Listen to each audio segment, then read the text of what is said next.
Lowery tells an evolutionary story that really unifies physical power and abstract power. So it's all in the thesis and it's all intertwined, as you mentioned. And so how he gets there is intelligence is an evolved capacity, of course. It evolves as a power projection technique. It's a way our brains physically consume energy, watts, and in that way we can develop in conjunction with our physical capacities, new ways to hunt prey. The way we do this is through our abstract thinking capacities. And Lowery, in his thesis, has 8 to 12, something like that, different modalities of abstract thinking, from things like theory of mind, storytelling, syntactically and semantically complex languages, imagination, the ability to construct patterns, all these different superpowers that we develop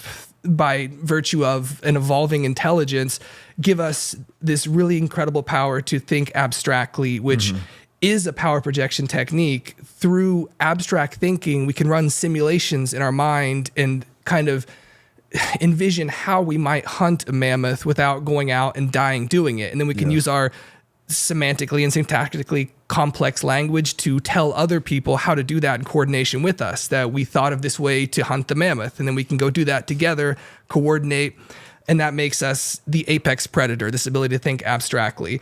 What it also does is humans are pack animals. That's another part of the evolutionary story that Lowery tells. And as pack animals, you not only need a way to obtain resources from the world, get the meat, you then need a way to determine resource allocation within the pack.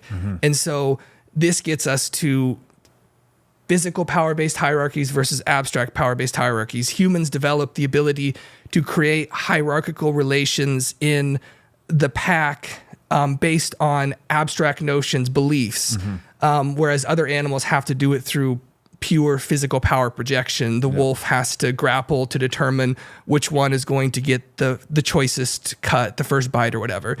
And so we get this ability to think abstractly and to coordinate with words and beliefs rather than physical dominance contests when we establish our pecking orders. And so I guess just to round out then what that means in terms of the distinction between physical power and abstract power is abstract power is based on a belief system and the ability to tell other people our beliefs about the world and have them adopt them. So you mentioned Jordan Peterson as a very persuasive talker. That's an excellent example of someone exercising a very developed capacity for abstract power. He's able to describe, Lowery kind of describes how one might go about creating an abstract power hierarchy. Imagine a walled enclosure, and what it's walling off is a desired state of being. And there's a gate to get into that walled enclosure. And so the gatekeepers of the abstract power-based hierarchy, the priests, the judges, they are the ones who adjudicate who has attained that higher state and therefore is entitled to the resources that the tribe, the clan, the nation state has. And so abstract power allocates resources based on rank of the people who subscribe to that belief system. Physical power-based hierarchies allocate resources to who can project the most physical power. So that kind of is the evolutionary story that gives us those two types of power-based hierarchies, one based on physical power, which we see in the animal world, and one based on abstract power, which we see in, again, humans who have evolved as pack animals and developed a capacity for abstract thought to coordinate. That's excellent. Yeah, just to speak a little bit more to how these two things are intertwined. It's like human intelligence or the capacity for abstract power, which is something that we have at least at an order of magnitude above all other animals, right? Multiple orders of magnitude. You know, he gives the example of like a parrot can recite certain words, or a dog might know what ball means, but we take it to a whole nother level. This makes the connection is that the capacity for abstraction basically makes us more physically powerful because it allows us to coordinate as one organism, basically. So you could, another way to think of abstract power is the ability to make agreements, right? That we can communicate through symbol, we can make agreements Even things like morality, you could say, is an abstract power, right? That I know that when we're hunting and I turn my back to face the animal, you're not going to stab me in the back, right? There's a certain implicit level of trust that we have, and when we can, since we can scale that in a way that no other animal can, we can bring more physical force to bear than any other animal can. And this gets amplified further through the creation of tools and technologies. So that's really what it's all about, I think, is ultimately it's coordination, communication, agreements, ultimately, right? So the agreements that enable the amplification of physical power, ultimately, is what makes humans dominant. And he gives the example, this is out on page 134 and 135. Try to flash this to the camera. But he's basically showing, it shows the cost, what he calls the benefit to cost ratio of hunting, and then how we use abstract power, right? It's like, okay, there's a bunch of elk in the field, or caribou, or whatever these are. There's a certain benefit to hunting and killing all those caribou, right? Presumably their meat and whatever else we're going to harvest from them.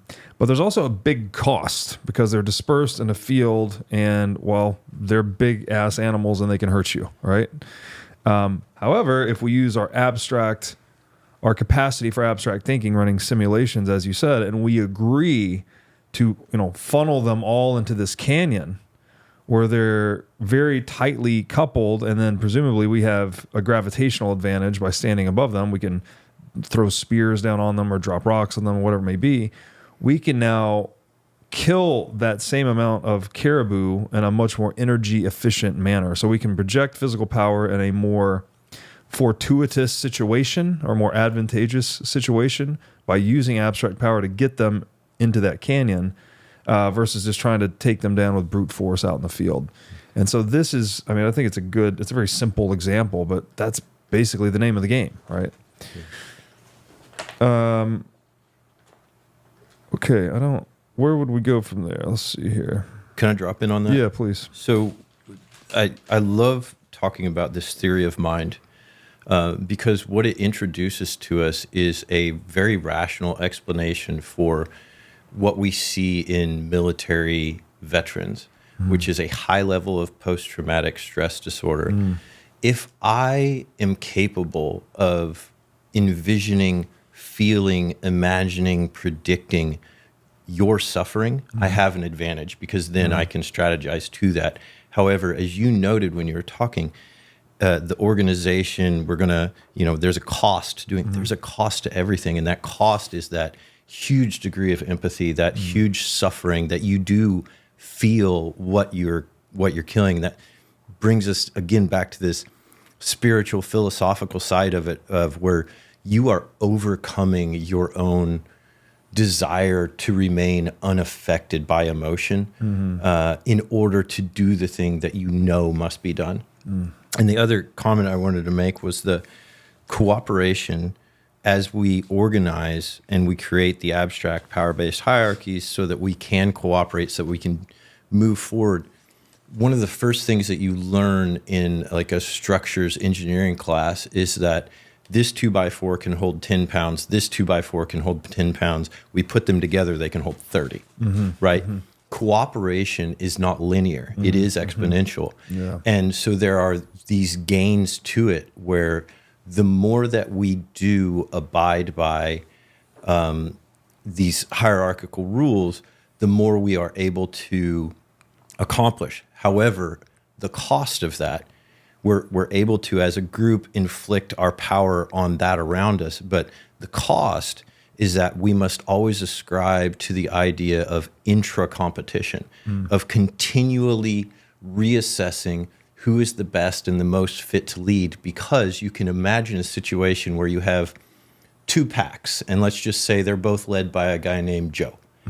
And one pack, you decide, hey, we're going to leave this old leader in power that has no decision-making ability, no rational thought capability, but we're going to continue to follow blindly wherever he wanders, whatever turn he decides to go down, whatever stairs he chooses to fall down.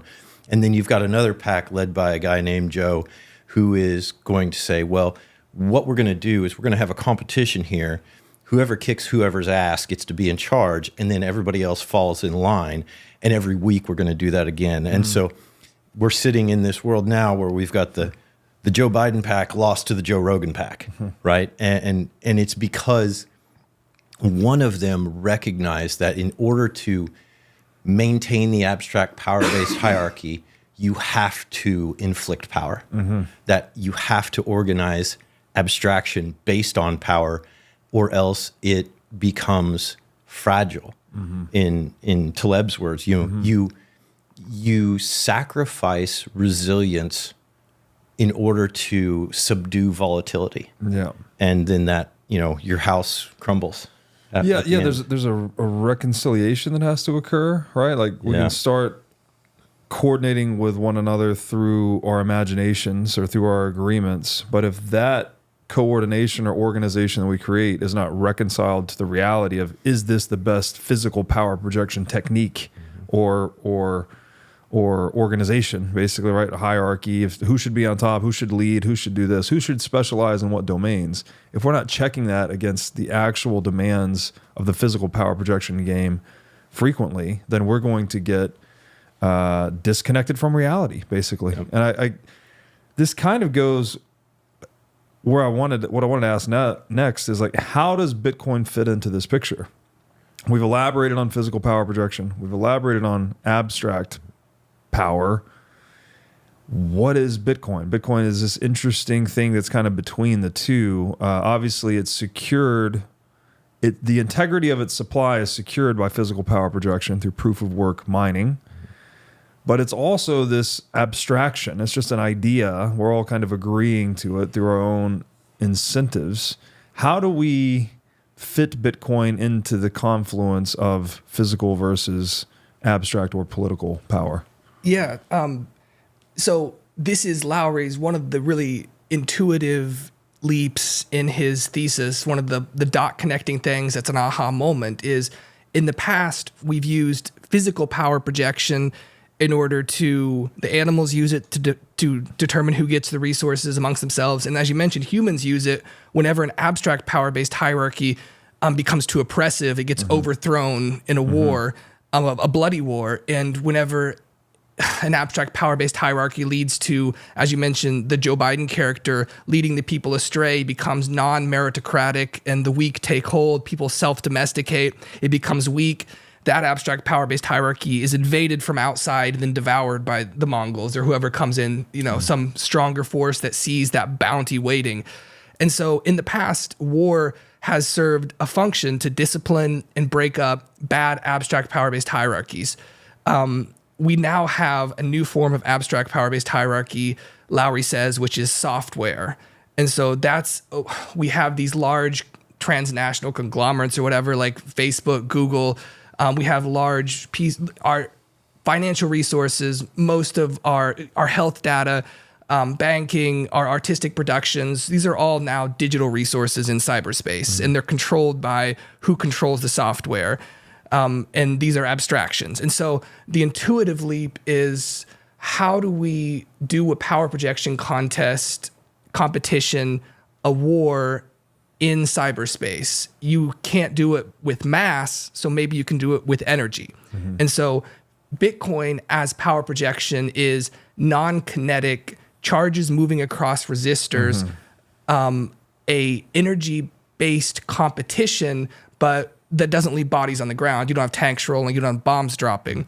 So we move from kinetic to non-kinetic warfare, from hard war to soft war.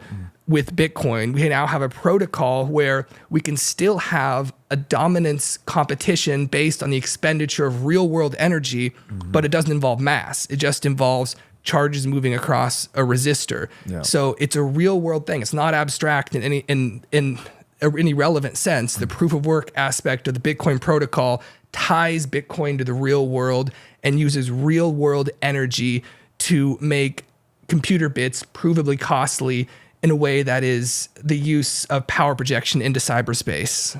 Yeah, this is why Bitcoin is so bewildering, because it is the concretization of an abstraction, or the Absolutely. reification of an idea, or like it's a bridge between the physical and the digital, or the physical and the abstract, to use the term here.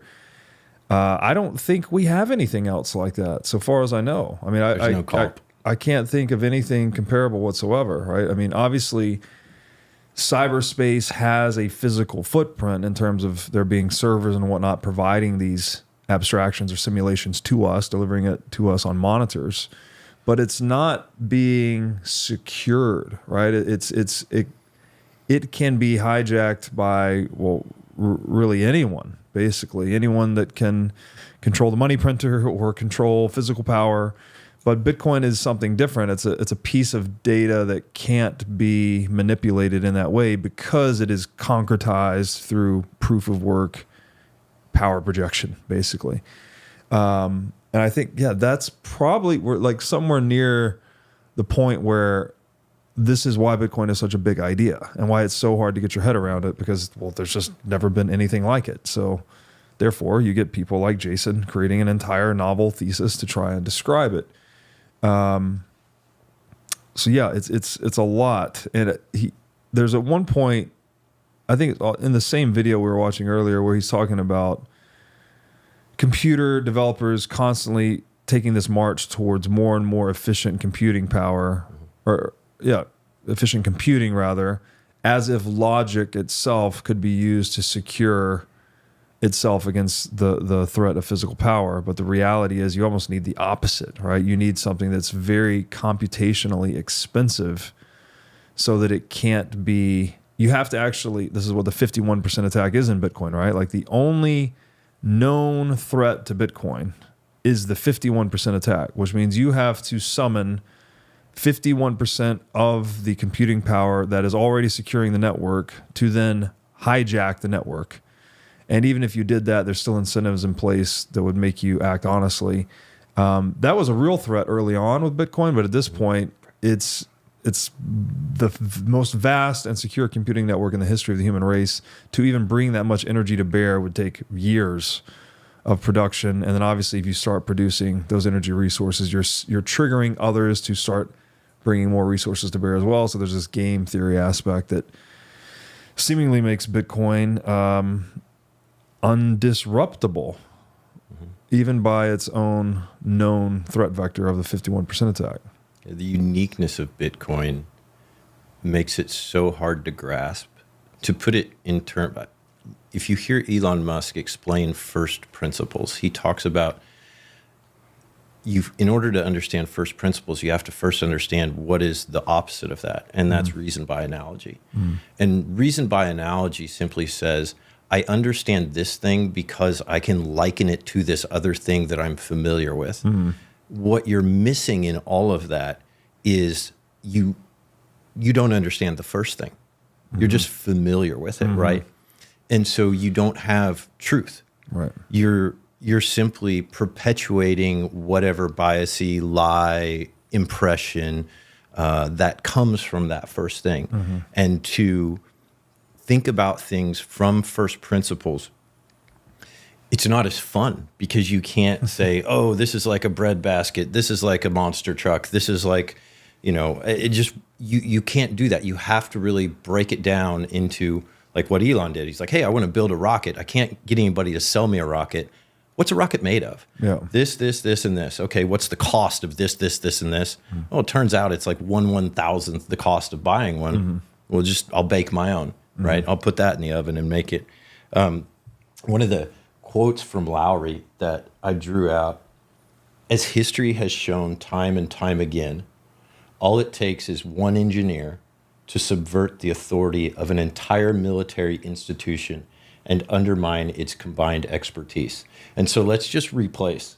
Let's say, as history has shown time and time again, all it takes is Satoshi Nakamoto to subvert the authority of an entire global financial fiat lie and undermine its combined extracted power. Something like that. It takes technology. And we all have to, I think, acknowledge that it has never been for lack of will that people have fallen under oppression. It is because they have not had the technology that enables them to crawl out of that hole. Yes. And move further and move beyond. So when you talk about, what is Bitcoin, to understand it, it is the huge idea. It's the 1 hour, I think it's a scam. The 10 hours, I think it might be real. The 100 hours, maybe I should invest in this because it sounds like a great idea. The 1,000 hours, it's everything. This is my whole life now, right? So, it's just really hard to put a grasp on it because it is so many things. It is money. Yes. But it's also a weapon. And maybe weapon's not the right word for it. Maybe weapon is just what we have used, because weapon is what we have used in the past to secure the pathways to our resources. It was just a means to an end. But what we needed was simply a barrier in between us and the oppressor. And now we have that where it can't be extracted. It's wonderfully said. And I think this is why Bitcoiners, Bitcoin podcasts often get into the nature of language, right? We get very particular on definitions because you're trying to really get to the bottom of what we mean. And what you call reasoning by analogy, I would actually say that's built into language itself, language is a metaphorical construct, right? So we're constantly reasoning about the unfamiliar in terms of the familiar, right? This is why when the internet emerged, we called it the internet, or we'd call it the information superhighway, or a digital library, right? We take something that's familiar and then we reason about the new thing in terms of the thing that we don't know about in terms of something that we do know about. And so with that, you inevitably import all your biases. All these things have different aspects too, right? It's like, okay, when you say information superhighway, well, what does that mean? Does that mean there's cars on it? Does that mean there's lanes? Does that, you're only invoking a certain aspect basically of the highway as a metaphor. And it's really the interconnectivity, I guess, when it comes to the internet. But when you say that word to someone else, well, they have all their own meanings and interpretations assigned to it. So language is just this inherently limited thing by which we're dealing with reality and one another.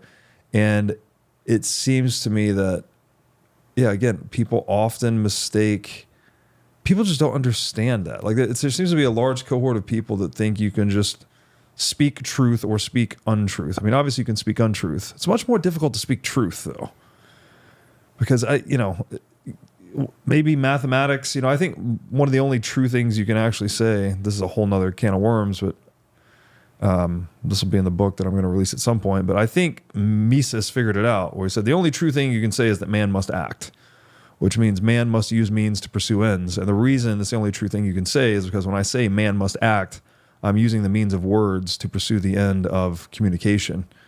So it's like a performative confirmation. Yeah. Everything else we're saying is basically metaphorical. Even when we say the word understand, right? It's like you're invoking the physical experience of standing under something to get a deeper perspective on it. You're importing that physical experience into this abstract experience of cognitive comprehension, basically.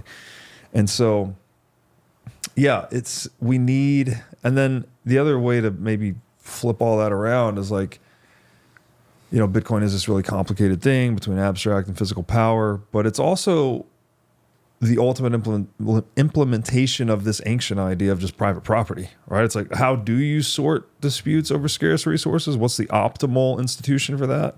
It's private property. We've known that for a long time, many centuries, but it's always been a trust-based implementation, right? That you needed to trust the monopoly on violence, that they would actually follow the rules that they set out for themselves and for everyone else. And you're in the classic conundrum of who guards the guardians, right? Who guards the administrators of the rule-based system or the rule makers? How do you prevent the rule makers from either not following the rules or changing the rules or exploiting the rules to their own benefit and at the expense of everyone else? Like, how do you solve that problem? And the failure has always been that we try to do it with logic. And we always try to do it with logic. We always try to do it with agreements. We always try to do it with reasoning. But we needed some way to root it into physical power. And I think that's what, and this is like the profound thing about Bitcoin, is it has somehow imported the integrity of the laws of physics into this social domain where we're looking for an agreement that's not based on any We don't need to trust any individuals to maintain the agreement. We needed something that's like the laws of physics, like it's just there and we all play by it, which is foundational to his whole thesis, right? The laws of physics are zero trust, permissionless, egalitarian, because no one can change the rules. But we can all change the rules of money and law, and like you can always break the law. You can always, not everyone can change the law, but if you can summon enough physical force, you can definitely conquer your own territory, make your own country, and write your own rules. Yeah. So, yeah, it's a lot to absorb. I don't know, like we sound crazy talking about it, but I mean, welcome to the Bitcoin rabbit hole. This is why it takes 1,000 hours, I think, to really get that level of comprehension. Physics, you can't win, you can't break even, and you can't leave the game. Yes. And so, to your point, if you can't win, you can't break even, and you can't leave the game, it means you have to play. Yes. And what is play? What's another word for that? Is you must act. Yeah. And then let's talk about Jordan Peterson and hierarchy. Why must you act? Yeah. Well, you must act in order to exert a force that reverses entropy locally as much as possible. First to yourself, make your bed. Second to the people around you, and moving further and further out in order to expand this control over entropy. Yeah. Seeking truth in your environment and the surroundings and moving towards that. Yeah. It's wonderfully said. Thanks for watching. If you enjoyed this episode, click here to find more just like it, and here to find our most recent episode. Also, make sure to like this video to help shine light on the corruption of money, and be sure to subscribe to this channel to stay connected.